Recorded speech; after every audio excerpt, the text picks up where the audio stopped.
Next ఏంటి RS Praveen Kumar గారు, next ఏంటి? ఆర్ఎస్పీ చేరిక బీఆర్ఎస్కు నష్టమా లాభమా? గులాబీ క్యాడర్లో మొదలైన అసంతృప్తి, ఆర్ఎస్పీ వెంట వచ్చిన వారి పరిస్థితి ఏంటి? కింది స్థాయి లీడర్లలో మొదలైన లొల్లి, ప్రయారిటీ ఎవరో తెలియక అయోమయం. బీఆర్ఎస్లోకి మాజీ BSP chief RS Praveen Kumar రాకతో గులాబీ పార్టీ అధినేత కేసీఆర్కు కొత్త చిక్కులు మొదలైనట్టుగా తెలుస్తోంది. ఎందుకంటే గత ఎన్నికల్లో కొన్ని నియోజకవర్గాల్లో బీఆర్ఎస్ ఓటమికి ఆర్ఎస్ ప్రవీణ్ కుమార్ కారణమని గులాబీ క్యాడర్ కీలక నేతలు ఆరోపిస్తున్నారట. ఆర్ఎస్పీ గత అసెంబ్లీ ఎన్నికల్లో దళితుల ఓట్లను బీఆర్ఎస్కు దూరం చేశారని భావిస్తున్నారు.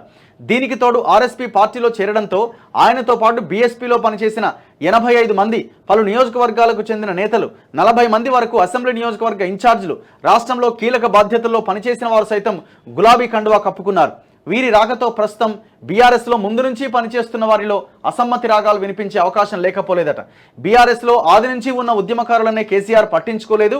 ఇప్పుడు కొత్తగా వచ్చిన వారికి పార్టీలో ఎటువంటి బాధ్యతలు అప్పగిస్తారనే చర్చ నడుస్తున్నది. ఇది అంత సినిమా ఏమి ఉండదు. ఎందుకంటే ఆర్ఎస్పీ చుట్టూ పెద్దగా క్యాడరు, కొంతమంది ఒక 4-5 లీడర్లని ఆ మీడియాలో ఎక్స్పోజ్ అయిన వాళ్ళే మనకు కనిపిస్తున్నారు తప్ప పెద్దగా ఉన్న వాళ్ళు ఎవరూ లేరు.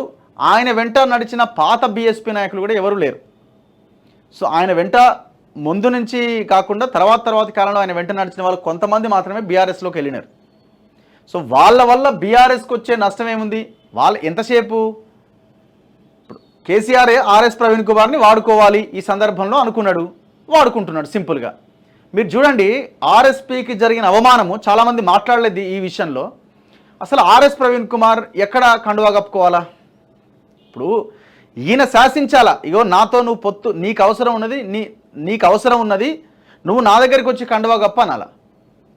నువ్వు నా దగ్గరికి రాకపోయినా అట్లీస్ట్ తెలంగాణ భవన్లో వచ్చి కండువా కప్ప అనాలి. ఏం చేసిండు ఈయన? పొలోమని ఆయన పిలవంగానే ఫామ్ హౌస్కి పోయిండు. ఫామ్ హౌస్కి పోయిన ఆర్ఎస్పీ ఎక్కడ కండువా కప్పుకున్నాడండి? మీరు ఒక్కసారి ఆ దృశ్యాలు గమనించండి. ఒక రేకుల షెడ్ కింద ఆర్ఎస్పీకి కండువా కప్పిండు టేబుల్ లేచి. ఇది అవమానం కాదా? పార్టీలో జాయినింగ్ అప్పుడే మీకు అవమానం జరిగింది. ఇక పార్టీలో మీరు కంటిన్యూ అవ్వడానికి ఎక్కడ అవకాశాలు ఉన్నాయి? ఇట్లా మీ లైఫ్తో ఆడుకున్నాడు, మీ రాజకీయ భవిష్యత్తుతో కేసీఆర్ ఆడుకున్నాడు. మూట కట్టి ఇట్లా బాయిలు ఎత్తేసిండు ఒక రకంగా చెప్పాలంటే. ఎకరం ప్లేస్లో చాలా అద్భుతమైన ఇల్లుందే ఫామ్ హౌస్ లోపల, మరి ఆ ఇంట్లోకి పోయేందుకు నీకు కండువా కప్పలేదు? రేకుల షెడ్ కింద ఎందుకు కప్పిండు? ఇది మనం ఆలోచిస్తున్నావా? అంటే ఆ దొర గడిలోకి కనీసం ఎంట్రీ కూడా లేదనమాట. మీరు దళితులు మా ఇండ్లలోకి వచ్చి మీకు కండువా కప్పేదేంది?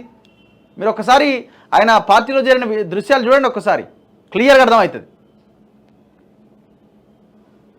ఫస్ట్ డేనే కథం అయిపోయింది. ఈయన ఫస్ట్ డేనే మూచవతల పడేసిండు. అసలు మీరు అక్కడికి పోవడమే పెద్ద తప్పు.